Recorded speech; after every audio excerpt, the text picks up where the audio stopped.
Assalamualaikum warahmatullahi wabarakatuh. Sahabat Alfat seantero jagat dimanapun berada, bismillah, alhamdulillah, Allahumma sholli ala Sayyidina Muhammad wa ala ali Sayyidina Muhammad. Salam persaudaraan kita seluruh umat manusia, umat Nabi Muhammad Sallallahu Alaihi Wasallam. Semoga dengan salam persaudaraan itu apapun masalah di masyarakat antara sesama umat bisa kita selesaikan dengan cermat dan seksama tanpa mendapatkan masalah-masalah yang baru. Saya coba ingin mengulas permasalahan di masyarakat yang akhir-akhir ini sepertinya dengan melihat komentar-komentar dan video-video di sosial media sangat luar biasa. Sepertinya memang fenomena gunung es yang benar-benar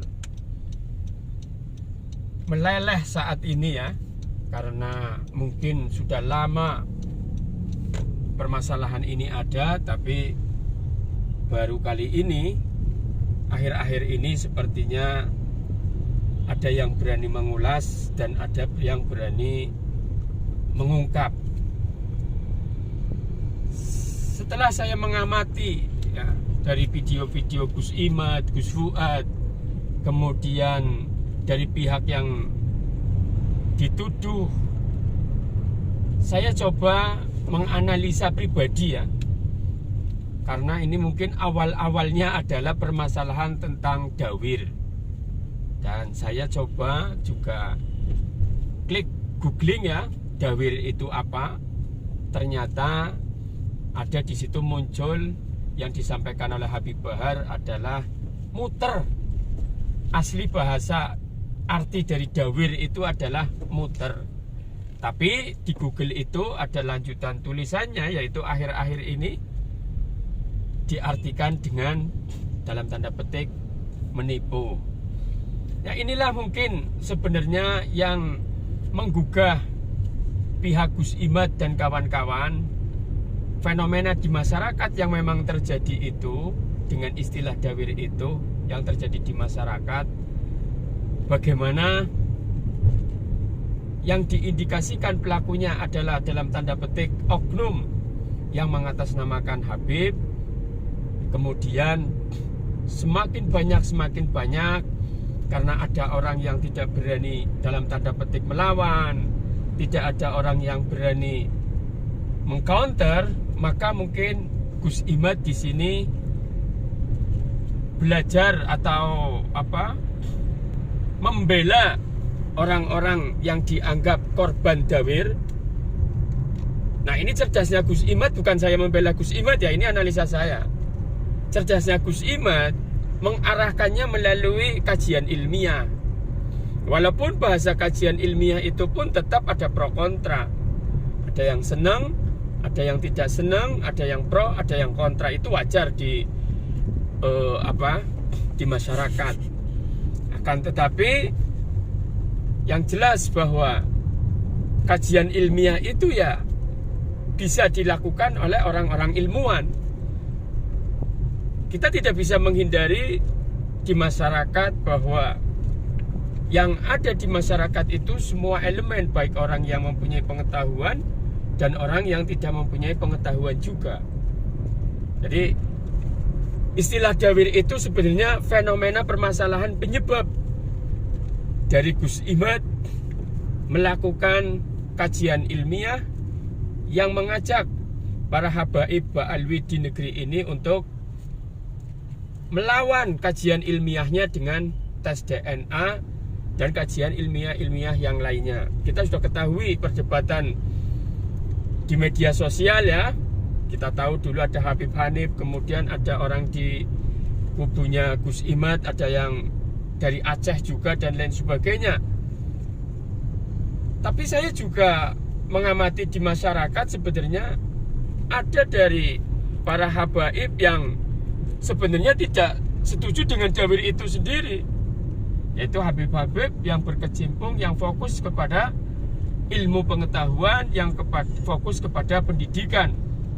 Jadi ini harus kita cermati secara bersama-sama. Akan tetapi sekali lagi kita di masyarakat tidak bisa menghindari ramenya di media sosial, karena basic masyarakat kita itu ya macam-macam.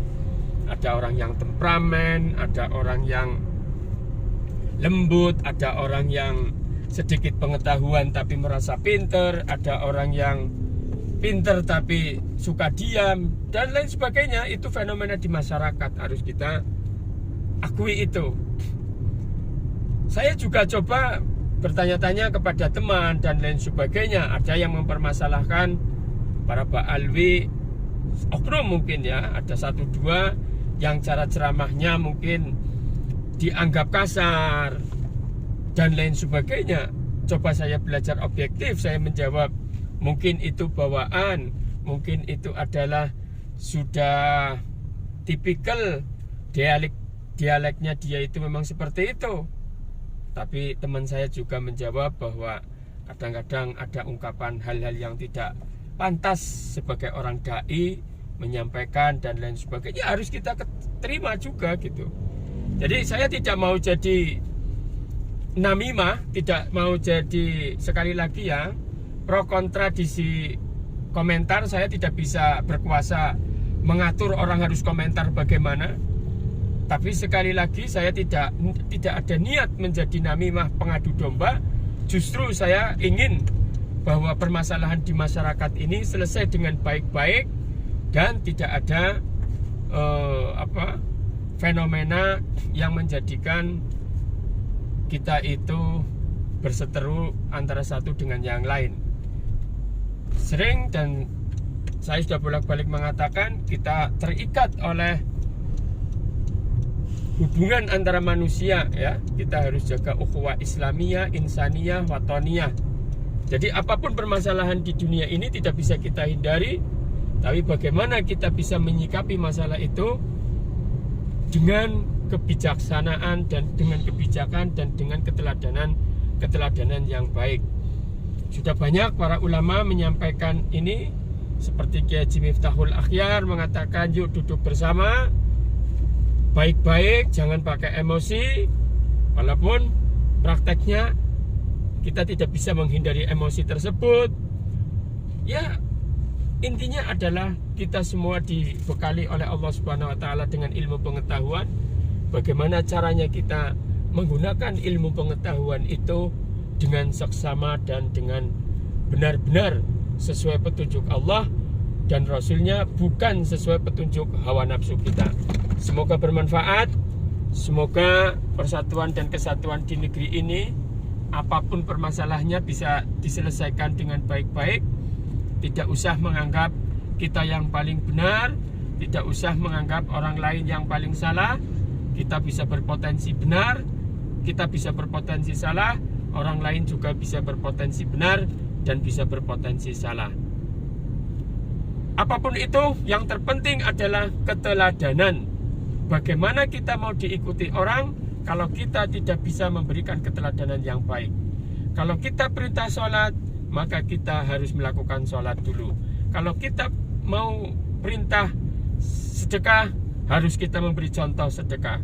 Kalau kita sering mengatakan bahwa Rasulullah adalah keteladanan yang paling mulia, maka kita pun harus bisa memberikan contoh kemuliaan-kemuliaan yang diberikan oleh Rasulullah Shallallahu Alaihi Wasallam. Semoga bermanfaat. Sampai jumpa. Assalamualaikum warahmatullahi wabarakatuh.